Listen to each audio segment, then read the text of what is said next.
Estamos no ar com o seu Bíblia Fácil aqui na TV Novo Tempo. É um prazer estar aqui com você. Seja muito bem-vindo, muito bem-vinda. Nós estamos continuando a nossa trajetória pelo livro de Daniel. E hoje nós vamos começar o estudo do capítulo 2. Lembra aquele capítulo que tem o sonho de Nabucodonosor, a estátua com cabeça de ouro, peitos e braços de prata, quadris de bronze, pernas de ferro? Nós vamos estudar e vamos ver como esse sonho que foi feito, ou que Nabucodonosor teve lá no início da história do livro de Daniel, chega até nós hoje. Então, é hora de você pegar a sua Bíblia, pegar aí sua caneta, seu papel, para fazer as suas anotações. E se você ainda não nos segue nas nossas redes sociais, nosso Instagram é o @bibliafácil, e nós temos o canal no YouTube, que é youtube.com/bibliafácil. Lá estão todos os episódios anteriores, inclusive os 2 primeiros desta série, tá bom? Sejam bem-vindos, nossa terceira semana juntos aqui, já são aí 3 semanas estudando a Bíblia, estudando Daniel. Eu não sei se alguém lembrou de outra pessoa que ficou em casa para dar abraço. Se alguém quiser, só levantar a mão assim, tá? Eu estou falando para me livrar desta responsabilidade. A culpa vai ficar sobre vocês e não sobre mim. Quer mandar um abraço? Vai lá, Luiz, pega o microfone, por favor. Vou mandar um abraço para minha esposa, Fabrícia, para meus filhos, meus netos, representando esses meus filhos, meus netos, a minha filha Laura, muito especial, e também os nossos milhares de crianças e colaboradores do Vida Mais Viva Sem Álcool Menos de 18 anos, que se dedicam tanto a essas crianças. Fala um pouquinho desse projeto aí pra gente. Então, na verdade, o programa Vida Mais Viva Sem Álcool Menos de 18, ele já tem quase 15 anos, ele nasce em Lajeado, a partir de um movimento protagonizado pela promotoria, Legal. onde o promotor Neidemar Faquineto e Sérgio Diffenbach, com 2 movimentos, criaram o Vida Mais Viva a partir do primeiro diagnóstico que se fez pelo uso de substâncias no município. E assim nós temos atuado em diversos municípios. Vocês trabalham com prevenção de alcoolismo entre menores, é isso? Na verdade, é só um pedaço do programa. Uhum. A gente trabalha com várias necessidades Legal. e com várias questões associadas aos riscos. Muito bom. E os resultados das nossas pesquisas e os apoios que a gente dá para os municípios, todos nós somos voluntários, né? Sim. Tem resultado em muitos benefícios para essas nossas crianças. Que legal. Parabéns, parabéns, parabéns ao pessoal de Lajeado aí pelo trabalho. Muito bom. Alguém mais quer mandar abraço? Então a gente pode deixar para o próximo programa? Pode falar, Jennifer. Vai. Um abraço para o pessoal da escola cristã que eu trabalho em Jundiaí. E a importância de colocar os filhos para estudar em escolas cristãs que ensina, além do acadêmico, valores eternos, né? Isso. Então eu recomendo para todos os pais que estiverem nos assistindo aqui para colocarem os filhos em escolas cristãs. Muito bem, muito bem. Está aí dados os recados. Um recadinho para você também. Obrigado porque você está aqui conosco. E agora vamos orar para a gente começar o nosso estudo da Bíblia de hoje. Senhor Deus, eu quero te agradecer porque nós temos o privilégio de estarmos aqui, Senhor Deus. É por tua graça e por tua misericórdia que a gente pode abrir a tua palavra. E nós vamos fazer agora, Senhor Deus, com todo respeito pela palavra de Deus e com o coração aberto para receber a tua mensagem, Senhor Deus. Fala conosco, que o teu Santo Espírito nos batize nesse momento para que nós possamos ter clareza de pensamento, nos dá concentração, em nome de Jesus. Amém. Muito bem, vamos continuar a nossa jornada pelo livro do profeta Daniel. E hoje o nosso tema é uma estátua assustadora. Assustadora porque quando Nabucodonosor teve o sonho, ele ficou completamente transtornado a ponto de ameaçar de morte os seus sábios, os seus magos, se eles não revelassem o sonho, né? Eu estou falando sobre o capítulo 2 de Daniel. Eu convido você aí em casa, vocês aqui, para abrirem a Bíblia no capítulo 2 de Daniel, porque nós vamos estudar um pouco esse capítulo, tá?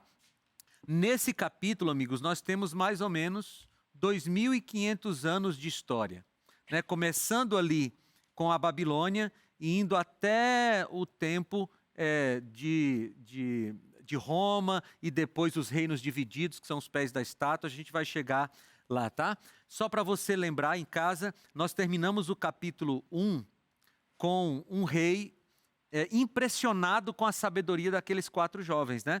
Eu acho que não deu tempo a gente ler no programa passado, mas você pode ler aí comigo o capítulo 1, o versículo 20, que diz assim: em toda matéria de sabedoria e de inteligência sobre que o rei lhes fez perguntas, os achou 10 vezes mais sábios do que todos os magos e encantadores que havia em todo o seu reino.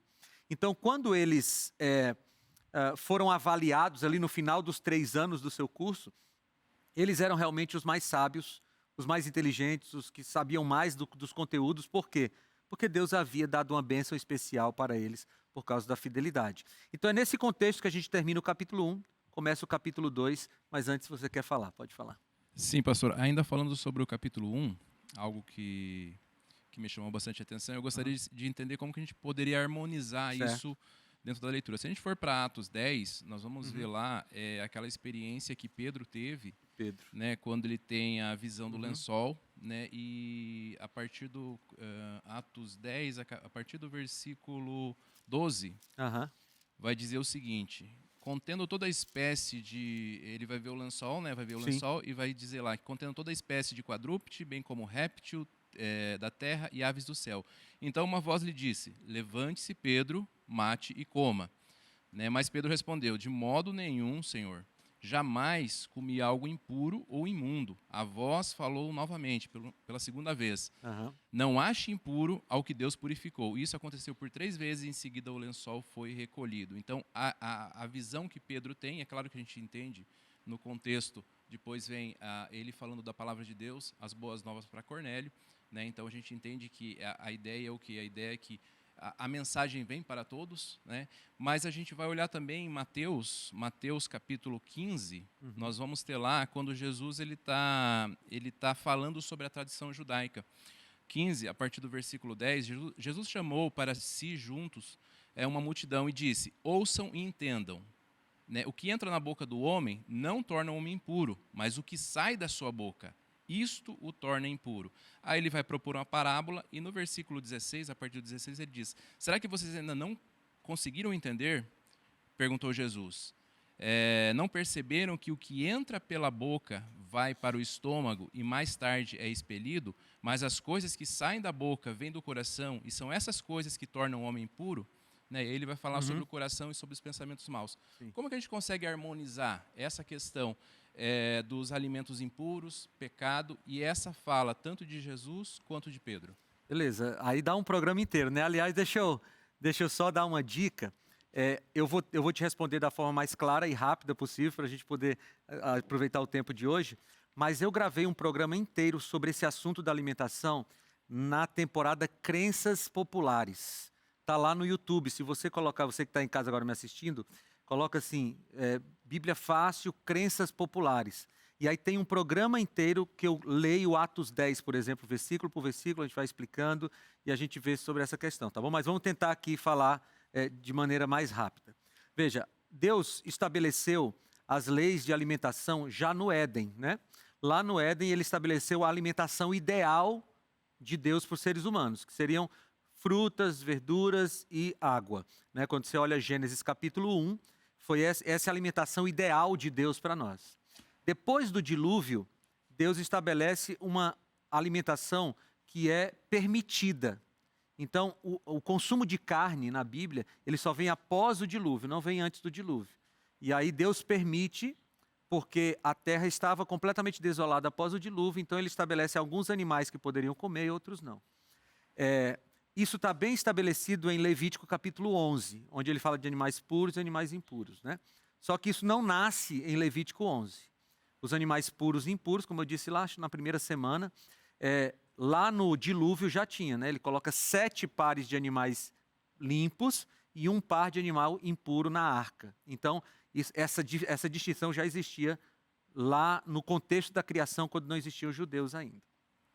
Bem, por que Deus faz isso? Porque Deus é nosso Criador e Ele conhece o nosso corpo. Ele sabe o que faria bem, Ele sabe o que faria mal. Então Ele estabelece coisas que a gente pode comer, aquilo que é ideal, que faria melhor para a gente, que é uma dieta vegetariana. Aquilo que é permitido, carnes que a gente comeria que não fariam tão mal, e as carnes que nós comeríamos e fariam mal para a gente. Deus estabelece isso lá no começo. Bem, aí você traz 2 textos, que é Mateus capítulo 15, eu estou até com o texto aberto aqui. Jesus está tratando da tradição dos fariseus, né? Então a gente pode voltar um pouquinho, tá, para o começo do capítulo 15. Ele diz assim: então alguns fariseus e escribas vieram de Jerusalém até Jesus e perguntaram: por que os seus discípulos transgridem a tradição dos anciãos, pois não lavam as mãos quando comem?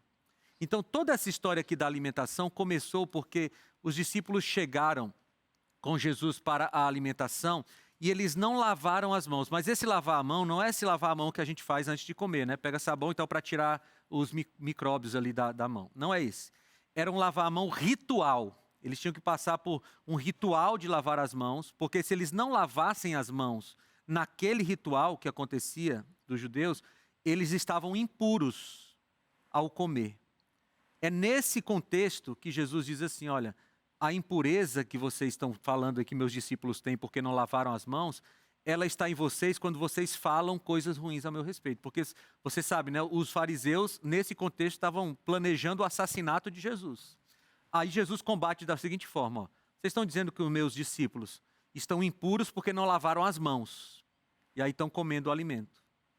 Mas vocês é que são impuros porque as palavras que saem do coração de vocês planejam assassinato. Então, a questão aqui não era exatamente o alimento, mas era o fato deles não terem lavado as mãos ritualmente, né? Aí a gente pula lá para Atos capítulo 10. Em Atos capítulo 10, você tem um longo capítulo missionário, né?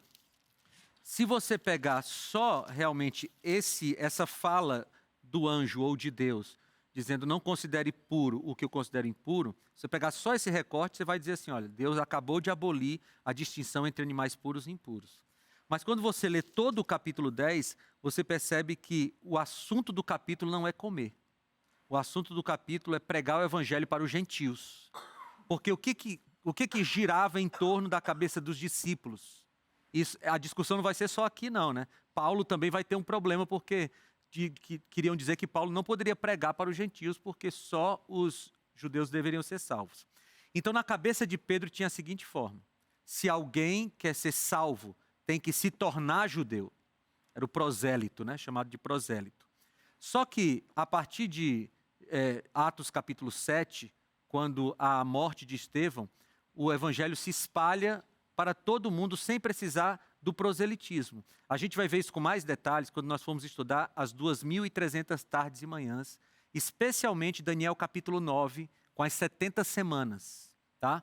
A gente vai estudar isso com mais detalhe, por que existia um período em que as pessoas, para serem salvas, tinham que se tornar judeus, mas depois dessas 70 semanas proféticas, não precisava mais. Tá? Não vou adiantar, porque a gente vai ver isso com detalhes lá. Mas, enfim, Pedro ainda estava com essa cabeça. Para ser salvo, tem que ser judeu. E os gentios são impuros. Vocês terem uma ideia, um judeu não entrava na casa de um gentio. Por quê? Porque se ele entrasse na casa de um gentio, ele teria se tornado impuro. Como é que Pedro iria pregar para Cornélio se ele não podia entrar na casa dele? Aí, nesse contexto, vem o lençol, e aí ele diz, Deus diz para ele, não considere impuro o que eu considerei puro. Aí você vai lá para o capítulo 10, para o finalzinho. Lá para o versículo 34. Olha o que Pedro diz, ó. Então Pedro começou a falar e ele disse: reconheço por verdade que Deus não trata as pessoas com parcialidades. Pelo contrário, em qualquer nação, aquele que o teme e faz o que é justo, lhe é aceitável. Então, o capítulo 10 começa com uma ilustração sobre alimentação. E no final do capítulo 10 já não se fala mais de animais limpos e impuros, porque o sentido do capítulo 10 é pregação do evangelho. Pregar para os gentios como se prega para os judeus. Então, a gente não pode usar um capítulo 10 para anular as leis de saúde. Por quê? Porque o capítulo 10 não tem tema de alimentação. Ele tem tema de pregação do evangelho. Tá? E é assim que a gente entende. Agora, eu aconselho vocês que dêem uma olhadinha lá no programa que eu leio todo o capítulo 10, e lógico, vocês podem ler em casa também, porque ele vai se auto-explicando, né? Mas o capítulo 10 é bem longo, a gente não consegue ler agora, tá? Mas de maneira rápida seria isso, tá bom? Vamos lá. Então, Nabucodonosor, ao fim do capítulo 1, ele está admirando a sabedoria daqueles meninos, tá? Quem é esse Nabucodonosor? Olha, o nome Nabucodonosor, ele seria escrito assim na língua caldeia. Nabucodonosor, tá? Que traduzindo para o português ficou Nabucodonosor, que significa prece dirigida ao deus Nabu por proteção. Então, o nome Nabucodonosor, ele pressupõe que esse deus Nabu protege Nabucodonosor. Ele é um rei e era considerado também Deus na terra. Na cultura babilônica, o rei era uma espécie de Deus na terra, o representante de Deus na terra.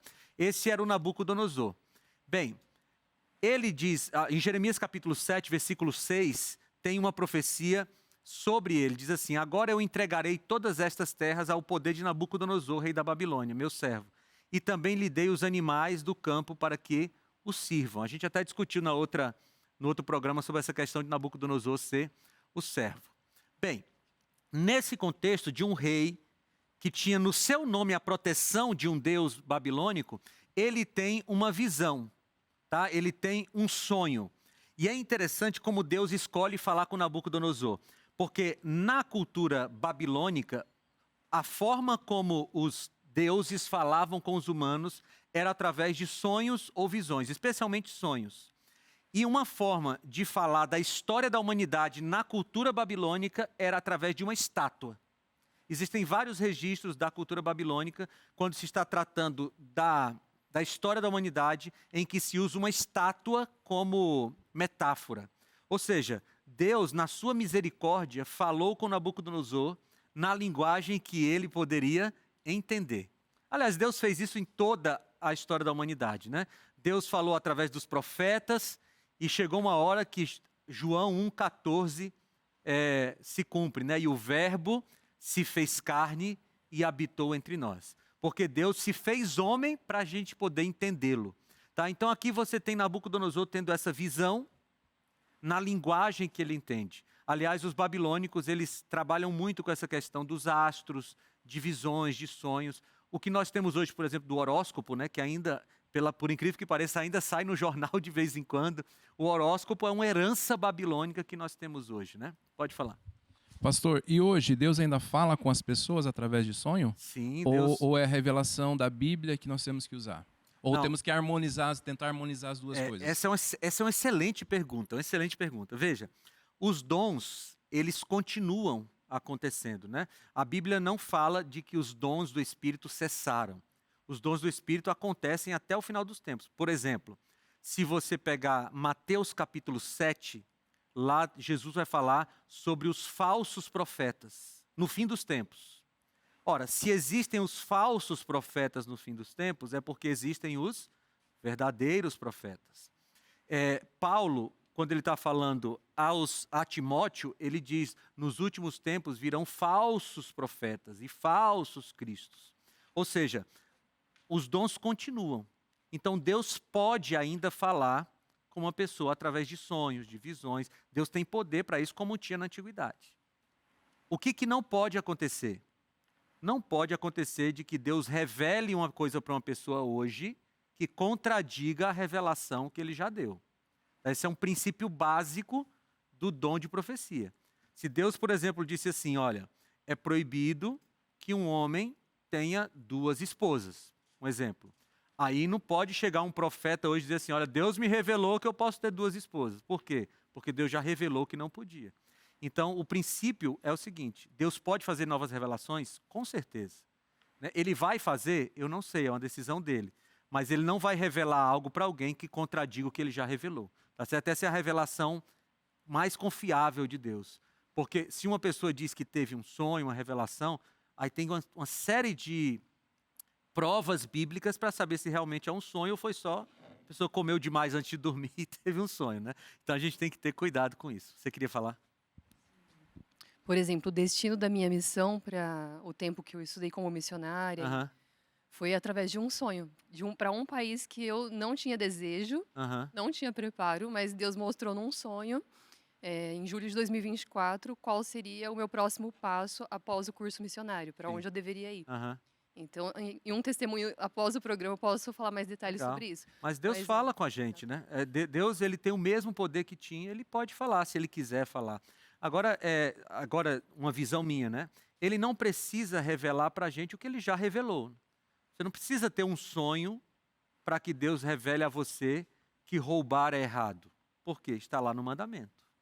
Deus não precisa revelar isso para ninguém, já está revelado. Agora, pode ser que alguma coisa que não seja específica, por exemplo, como o seu lugar de ida, que ele vai revelar. Deus pode, né, ainda. Tá? Então, ele tem uma visão. Vamos lá, Daniel capítulo 2, não sei se eu coloquei o texto aqui, está aqui, ó, Daniel 2, 1 e 2, diz assim: No segundo ano do seu reinado, Nabucodonosor teve uns sonhos que o deixaram perturbado e sem poder dormir. Então o rei mandou chamar os magos, os encantadores, os feiticeiros e os caldeus para que lhe dissessem o que ele havia sonhado. Eles vieram e se apresentaram diante do rei. Tá? Aqui o sonho que ele teve, mas ele não lembrava. Por que Nabucodonosor não lembrava? Aí tem várias explicações, né? A mais aceita entre os teólogos é que o próprio Deus colocou esse tipo de amnésia nele. Por quê?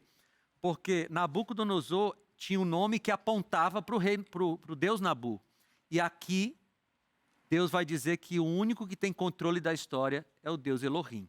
Então, é possível que Deus mesmo tenha dado o sonho, tenha deixado a impressão do sonho, mas Nabucodonosor não lembrava de nada. Ele chega então para os magos e diz assim, ó, reúne aí os magos, vocês vão ter que revelar não só o que foi o sonho, mas o significado do sonho. E olha o que os magos fazem, ó, 2:4. Os caldeus disseram ao rei em aramaico, que o rei vive eternamente. Conte o sonho a estes seus servos e daremos a sua interpretação. Essa era uma estratégia interessante, sabe por quê? Porque na Babilônia existiam os livros dos sonhos. Você ainda encontra hoje, esses dias tem uns 3, 4 anos, eu estava passando por uma banca de revistas e eu vi lá o livro de interpretação dos sonhos. Aí eu fui dar uma folheada e era uma tradução, uma adaptação do livro dos babilônicos. Eles tinham livros de tradução. Então, se você sonhar com isso, significa isso. Se você sonhar com isso... A gente tem isso por hoje também, né? Se você sonhou com isso, joga no jogo do bicho aqui, né? Você sonhou com isso, significa isso e tal. Então, o que os caldeus queriam? Eles queriam que Nabucodonosor contasse os sonhos, eles iriam até o livro e diriam assim, ó, esse sonho que o senhor sonhou tem esse elemento que significa isso. Só que Deus não queria isso. Então, Nabucodonosor diz que vai matá-los. Só uma observação, uma curiosidade bíblica. Vocês viram que eles falaram em aramaico, né? Aramaico era a língua internacional. Aqui no capítulo 2, começa o trecho de Daniel em aramaico. Daniel tem 2 línguas no seu livro. Hebraico, do capítulo 1 até o capítulo 2, em hebraico. Aí o aramaico começa no capítulo 2 e vai até o capítulo 8, se eu não me engano. Até o capítulo 7. Exatamente. Até o final do capítulo 7. O capítulo 8 volta a ser em hebraico, né? É como se Deus estivesse dizendo assim, eu quero internacionalizar esta mensagem aqui, porque era uma língua internacional, né? Mas vamos lá. Então, os caldeus, os magos, não sabem o que foi que ele sonhou. E aí no versículo 11 diz assim, a coisa que o rei exige é difícil, e ninguém há que a possa revelar diante do rei, senão os deuses, e esses não moram com os homens. Olha que oportunidade. Os próprios magos disseram assim, olha, nenhum ser humano pode revelar isso. Agora, percebam uma coisa. Nabucodonosor era o representante do rei, do deus Nabu. Os magos tinham, de certa forma, uma ligação com os deuses babilônicos, e nenhum deles resolveu o problema. Quem é que vai resolver? O Deus de Israel, Daniel. Tá? Então, o rei Nabucodonosor ficou muito furioso e disse assim, ó, ao ouvir isto, o rei ficou tão irado e furioso que mandou matar todos os sábios da Babilônia. Saiu o decreto segundo o qual os sábios deveriam ser mortos. Foram buscar também Daniel e seus companheiros para que fossem mortos. Lembram que Daniel e seus 3 amigos estavam dentro do grupo dos sábios, dos magos, mas não foram chamados nesse momento aqui. Só que o decreto de morte ia matar todo mundo, inclusive eles 4. Né? E aí nessa hora foram avisar para eles. Pode falar, irmã. Com relação à pergunta do nosso irmão Marcelo, nos tempos de hoje a revelação. Cristo veio e deixou o Espírito Santo. Isso. O Espírito Santo faz a revelação em nós. Revela coisas para a gente É isso? também. É isso mesmo. Deus tem o mesmo poder, né? Ele pode usar os mesmos métodos de acordo com a vontade dele. Muito bem, então, quando chamaram Daniel e seus amigos, o que foi que eles fizeram? Então, o mistério foi revelado a Daniel numa visão da noite, e Daniel bendisse o Deus do céu. Nesse intervalo aqui, entre o versículo 13 e o versículo 19, depois você pode ler com calma aí, Daniel chamou seus 3 amigos para orar. É a segunda vez, é a segunda oração do livro de Daniel. A primeira está lá no capítulo 1. A segunda oração do livro de Daniel está aqui no capítulo 2. São 7 orações no livro de Daniel. Ele ora e ele pede a Deus que revele o sonho. Ele diz assim para Nabucodonosor: nos dê um tempo e a gente vai pedir a Deus para revelar. E tudo isso aqui, queridos, é uma estratégia de Deus para mostrar para Nabucodonosor quem é o Deus que tem realmente poder. Porque agora estava comprovado que nenhum Deus da Babilônia tinha poder de revelar o sonho que ele tinha sonhado.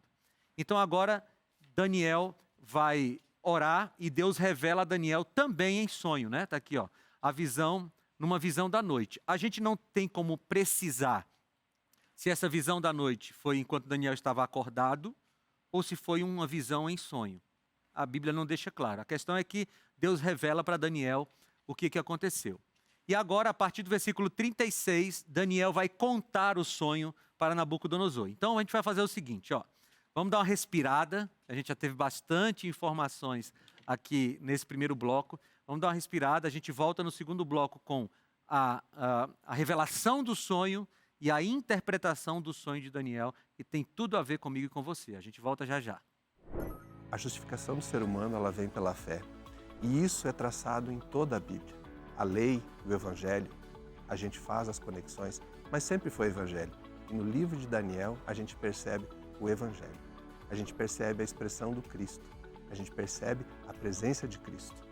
É um livro que fala do que foi, do que é e do que vai ser.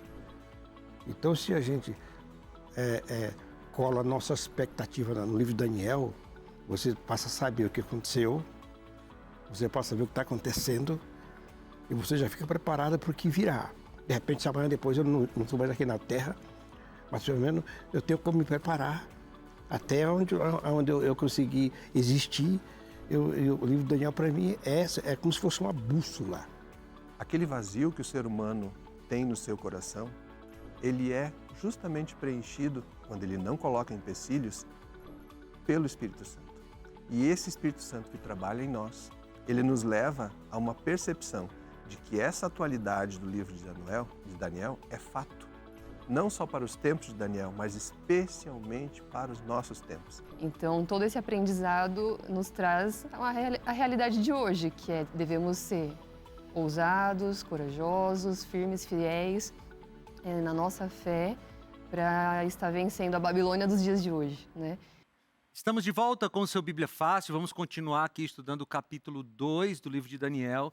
E nesta revista Esperança, Profecias de Daniel, nós temos o capítulo 2 bem explicadinho, com calma, sem correria, para você estudar com muita tranquilidade. Eu vou até abrir aqui o capítulo, dá para mostrar aqui nessa câmera, né? Ó, aqui, ó, é o capítulo 3 da revista, que fala sobre o capítulo 2 do livro de Daniel, explicando cada ponto da estátua, inclusive com as datas que eu vou colocar aqui da sucessão de reinos. E esta revista pode ser sua sem custo algum, você só precisa pedir, é o seu único trabalho. O nosso número é no número de WhatsApp, tá? Você manda uma mensagem, 12982444449, ou você pode entrar no site novotempo.com/escola bíblica e neste site você pede ou a revista física ou pode pedir o PDF que vai imediatamente ali para o seu e-mail e você pode baixar para você ter a revista imediatamente. Lembrando que é sem custos porque os Anjos da Esperança já pagaram o custo dessa revista. Vamos ler aqui a revelação dos sonhos. Daniel vai começar a revelar o sonho. Eu estou lendo aqui Daniel 2, 36 a 40, tá? Diz assim: este é o sonho e também a sua interpretação, diremos ao rei. O Senhor, ó rei, que é rei de reis, a quem o Deus do céu conferiu o reino, o poder, a força e a glória, em cujas mãos foram entregues os filhos dos homens, onde quer que eles habitem, e os animais do campo e as aves dos céus, para que dominasse sobre todos eles, o Senhor, ó rei, é a cabeça de ouro. Depois do Senhor se levantará outro reino inferior ao seu, e um terceiro reino de bronze, que terá domínio sobre toda a terra. O quarto reino será forte como ferro, pois o ferro quebra e despedaça tudo. Como o ferro quebra todas as coisas, assim esse reino fará em pedaços e destruirá todos os outros. Então veja, vamos continuar a leitura. Quanto aos pés e aos dedos dos pés que o Senhor viu, que eram em parte de barro do oleiro e em parte de ferro, isso significa que esse será um reino dividido. Contudo, haverá nele alguma coisa de firmeza do ferro, porque o Senhor viu o ferro misturado com o barro. Como os dedos dos pés eram em parte de ferro e em parte de barro, assim, por um lado, o reino será forte e por outro será frágil. Quanto ao ferro misturado com o barro que o Senhor viu, isso significa que procurarão se misturar por meio de casamentos, mas não se ligarão um ao outro, assim como o ferro não se mistura com o barro. Deixa eu ver se parou aqui. Não, a leitura continua. Mas nos dias desses reis, o Deus do céu levantará um reino que jamais será destruído e que não passará a outro povo. Esse reino despedaçará e consumirá todos os outros reinos, mas ele mesmo subsistirá para sempre. Assim como o rei viu que do monte foi cortada uma pedra, sem auxílio de mãos humanas, e ela despedaçou o ferro, o bronze, o barro, a prata e o ouro. O grande Deus revelou ao rei o que vai acontecer no futuro. Certo é o sonho e fiel é a sua interpretação. Então, o que foi que o rei sonhou? O rei sonhou com uma grande estátua, né? Cabeça de ouro, peitos e braços de prata, quadris de bronze, pernas de ferro e pés numa mistura de barro e de ferro. Uma mistura que não se liga, né? Não tem liga entre barro e ferro. Que é exatamente para dizer que este reino, ou este momento da terra dos pés, não existiria um reino unido, um reino único, né? Seria dividido. Então vamos lá. Ó. Você tem a cabeça de ouro é um reino, peitos e braços de prata hoje, outro, quadris de bronze outro reino, pernas de ferro outro reino, e aqui reinos divididos. Bem, Daniel, ele explica quem é a cabeça de ouro. Cabeça de ouro é Nabucodonosor, ou a Babilônia. E a Babilônia começou aí efetivamente o seu reinado, pelo menos Nabucodonosor, em 605, quando eles levam os cativos da Babilônia. Lá em Daniel 5:1, conta o final deste reino, tá? Lembre-se que Daniel escreve as suas profecias enquanto a sua história está caminhando. Então, lá no capítulo 5, que nós vamos estudar depois com calma, lá no capítulo 5 fala como acabou o reino da Babilônia, que começou lá em 605 e acaba aqui. O rei Belsazar deu um grande banquete a 1000 dos seus grandes e bebeu vinho na presença dos 1000. Beberam vinho e deram louvores aos deuses de ouro, de prata, de bronze, de ferro, de madeira e de pedra. Versículo 4. Então da parte dele foi ouvida aquela mão, foi enviada aquela mão que traçou esta escritura. Esta, pois, é a escritura que se traçou. Mene, mene, tekel, parsim. Versículos 24 e 25. Agora 26 a 28. Esta é a interpretação daquilo que foi escrito. Mene, contou Deus o teu reino e deu cabo dele. Tekel, pesado foste na balança e achado em falta. Pérez, dividido foi o teu reino e dado aos medos e aos persas. Então, aqui é o final do reino babilônico, que foi de 605 até 539, a cabeça de ouro, tá certo? Agora vem um reino Medo-Pérsia, que é peitos e braços de prata, o reino seguinte, de 539 até 331. Depois vem o terceiro reino.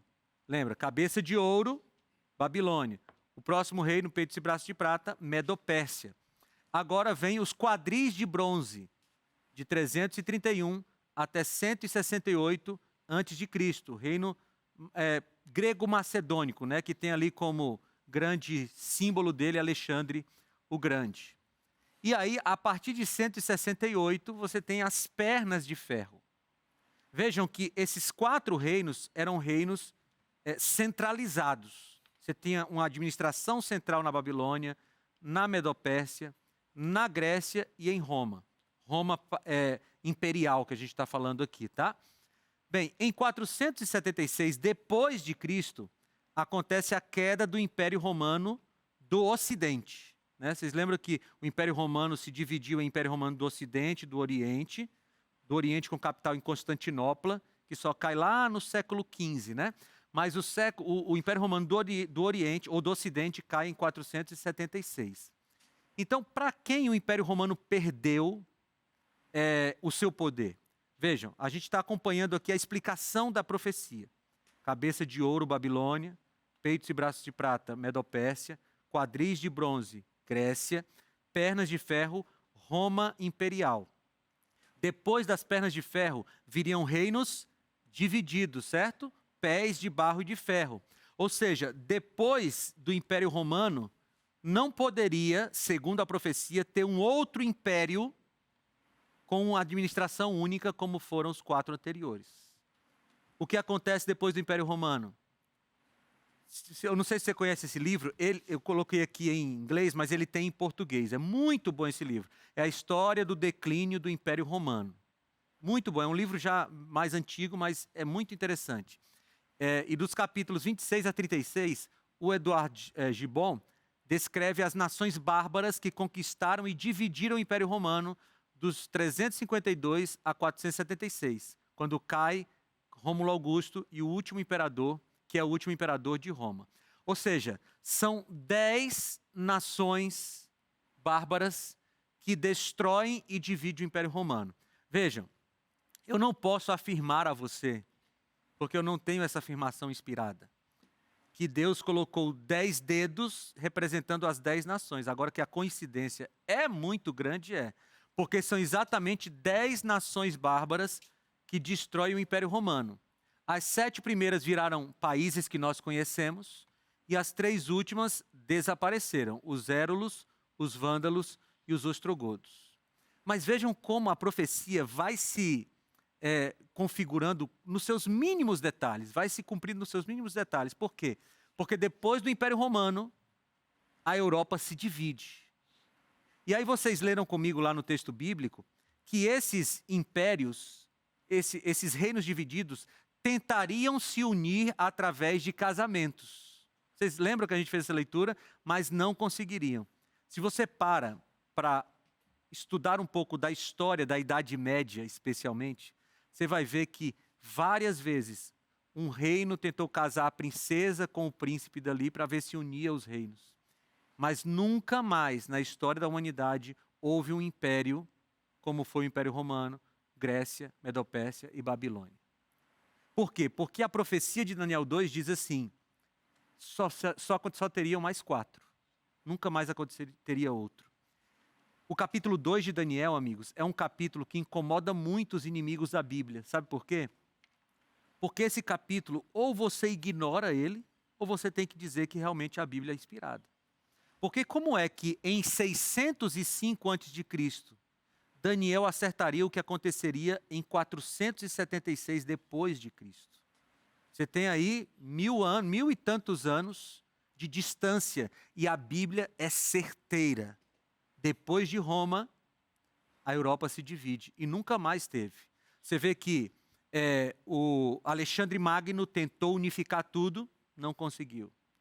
Depois, mais recentemente, Hitler tentou fazer um império na Europa toda, não conseguiu. Mesmo as Nações Unidas hoje, cada um tem sua administração, embora seja uma organização política unida, mas cada país tem o seu governo. Tá? Então, a Bíblia foi exata. Agora, o que aconteceria nos dias dos pés da estátua? Porque essa é a parte mais importante dessa profecia. Daniel 2,45. Assim como o rei viu que do monte foi cortada uma pedra sem o auxílio de mãos humanas, e elas despedaçou o ferro, o bronze, o barro, a prata e o ouro, o grande Deus revelou ao rei o que vai acontecer no futuro. Certo é o sonho e fiel é a sua interpretação. Abra a Bíblia aí em Daniel capítulo 2, porque eu quero ver com vocês aqui o que aconteceu depois que tudo isso foi revelado, e aí eu quero voltar para esse tema aqui, que para mim é o mais importante do texto. Veja aqui a partir do versículo 46, aqui. É aqui que eu quero tratar com vocês. Então o rei Nabucodonosor se inclinou e se prostrou com o rosto em terra diante de Daniel e ordenou que oferecessem a Daniel uma oferta de cereais e incenso. O rei disse a Daniel: certamente o Deus que vocês adoram é o Deus dos deuses e o Senhor dos reis. Ele é quem revela os mistérios, pois você foi capaz de revelar este mistério. Então o rei engrandeceu Daniel e lhe deu muitos e grandes presentes. Ele o pôs como governador de toda a província da Babilônia. Também o fez chefe supremo de todos os sábios da Babilônia. A pedido de Daniel, o rei pôs Sadraque, Mesaque e Abednego como administradores da província da Babilônia, mas Daniel permaneceu na corte do rei. Olha que coisa interessante. Os primeiros a serem chamados não foram os 4, né? Eles chamaram os outros. Quando Daniel veio e resolveu o problema, Nabucodonosor se ajoelha diante de Daniel, e essa era uma prática comum entre os babilônicos. Ele se ajoelha, mas ele não exalta Daniel. Ele exalta o Deus de Daniel. Ele diz, é Deus dos deuses. É o Deus maior que todos. E vejam, no começo do capítulo, nós temos Nabo, o Deus de Nabucodonosor, sendo exaltado na figura dele. No final do capítulo, a gente tem o Deus do céu sendo exaltado por causa de Daniel e seus 3 amigos. E Daniel passa a ter uma ascensão sobre todos os outros sábios. Vai ser exatamente essa ascensão sobre todos os outros que vai dar problema para Daniel lá no capítulo 6, né? Quando tentam jogar ele na cova, ou quando jogam ele na cova dos leões. Mas vejam que o próprio rei, o próprio Nabucodonosor reconheceu que Deus era maior do que os deuses babilônicos. Isso é importante, sabe por quê? Porque lá no capítulo 4, Nabucodonosor vai tentar se exaltar de novo. E aí ele vai passar um tempo como animal até ele reconhecer de novo que Deus é o Deus soberano. Mas esse é o final do capítulo 2. Só que eu deixei para o final deste programa o que eu considero de mais importante nesta profecia.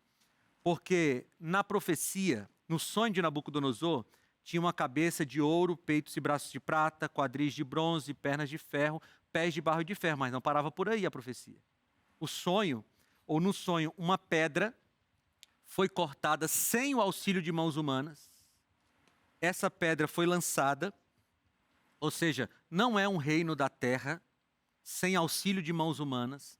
É um reino que não é humano. Ele foi lançado, atingiu os pés da estátua e triturou toda a estátua, ou seja, todos os reinos do mundo foram triturados por esta pedra que foi lançada. E esta pedra se tornou um reino que dominou toda a terra. Quem é esta pedra? O que é esta pedra? Esta pedra é o reino de glória de Jesus, a volta de Jesus que traz o seu reino para a terra. É a volta de Jesus. Agora, por que para mim é a parte mais importante da profecia? Pensem comigo. Cabeça de ouro se cumpriu ou não? Se cumpriu à risca. Peitos e braços de prata se cumpriram à risca. Quadris de bronze se cumpriram à risca. Pernas de ferro se cumpriram à risca. Pés de barro e de ferro se cumpriram do jeito que a profecia falou. A minha pergunta é, se a cabeça de ouro se cumpriu, peitos e braços de prata se cumpriram, quadris de bronze se cumpriram, pernas de ferro se cumpriram, pés de barro e de ferro se cumpriram, por que a parte mais importante da profecia não se cumpriria? O envio da pedra. Essa profecia, amigos, muito mais do que dizer que Deus tem o controle da história, ela diz que a promessa da volta de Jesus é real. Olha o que Jesus falou em João capítulo 14. Você deve saber decorado esse texto, né? Ele diz assim, não se turbe o vosso coração. João 14, de 1 a 3. Não se turbe o vosso coração. Credes em Deus, crede também em mim. Na casa de meu pai há muitas moradas. Se não fosse assim, eu vou-lo teria dito. Pois vou preparar-vos lugar. E quando eu for e vos preparar lugar, voltarei e vos receberei para mim mesmo, para que onde eu estou, estejais vós também. Amigos, essa é a promessa mais importante da Bíblia. A promessa mais linda da Bíblia. E a profecia de Daniel capítulo 2 nos diz que ela vai se cumprir. Ora, se 99% da profecia de Daniel 2 se cumpriu à risca, por que a parte mais importante não se cumpriria? Ou seja, Jesus vai voltar. Daniel capítulo 2, mais do que falar de uma predição de um profeta, Daniel capítulo 2 fala da certeza que nós temos. De que um dia nós vamos nos encontrar com o nosso rei do jeito que a Bíblia promete. A Bíblia diz que um dia, uma nuvem do tamanho da metade da mão de um homem vai crescer no céu, vai tomar todo o céu, e de lá, daquela nuvem de anjos, nós vamos ver o nosso Senhor vindo no seu trono.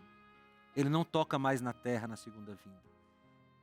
1 Tessalonicenses capítulo 4 diz que no ressoar da trombeta, os mortos em Cristo ressuscitarão e todos nós nos encontraremos com Deus, com Cristo nos ares, para viver eternamente com Ele. Isso não é uma esperança vazia, amigos. Isso é uma certeza que nós temos no nosso coração. E Daniel capítulo 2 nos diz que Jesus vai voltar sim. Eu não sei se você está cansado desse mundo, mas se você presta um pouquinho de atenção no que acontece na terra, sim, todos nós estamos cansados de tantas tragédias, de tantas mortes, de crianças passando fome, de crianças tendo câncer, de pessoas inocentes sofrendo. Todos nós estamos cansados disso. Mas sabe qual é a boa nova? A pedra será lançada. A pedra será lançada. Nós temos certeza absoluta, amigos, porque a profecia de Daniel 2 nos dá essa certeza. Nós temos certeza absoluta de que Jesus vai voltar. E quando Ele voltar, Ele vai levar os salvos para o seu plano original, a terra sem pecado. Pastor, o que eu tenho que fazer? Você só tem que estar abraçado com Jesus, fiel a Jesus, seguindo a sua palavra. Sabe por quê? Porque quando a pedra for lançada, quando Jesus voltar, Ele vai te levar para o lugar que Ele prometeu. Ele prometeu e Ele vai cumprir. Eu quero que você converse com Deus sobre a sua vontade de vê-lo voltar o mais rápido possível. E peça para que Ele te prepare para esse momento. E faça isso enquanto você ouve esse hino que vai preparar o seu coração para você tomar a sua decisão.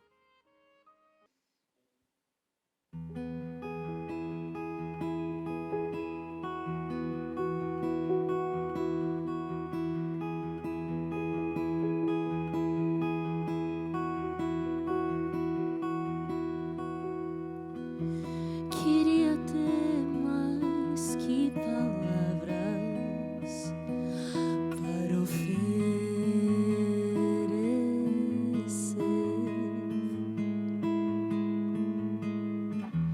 ou escrever as mais belas poesias para cantar do amor. Queria ser mais do que sou, só pra caber em mim a minha gratidão.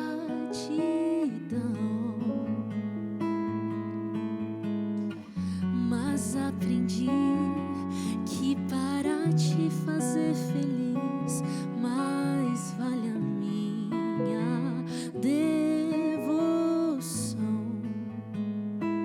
A vida em consagração.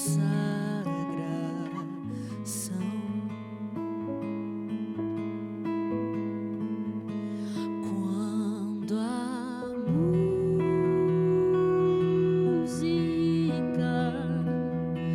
terminar,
as belas escolhas pra viver o amor e trazer em cada gesto, em cada palavra dita, a tua essência, oh Deus.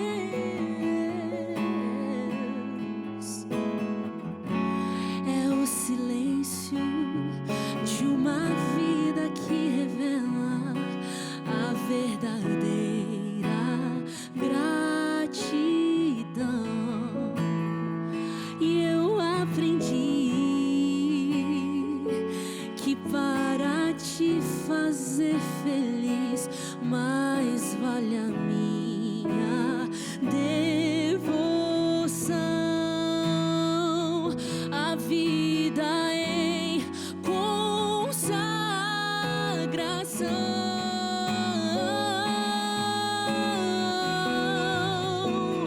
Quando a música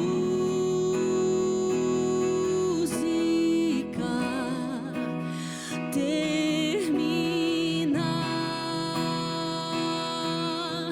vai começar o meu louvor, canções de um coração que não se esconderão por trás de belas melodias,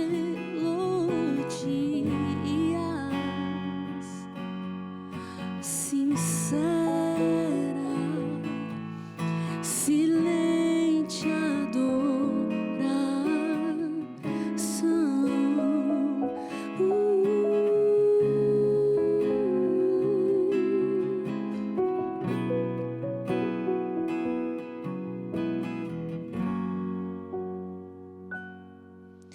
Sincera, silente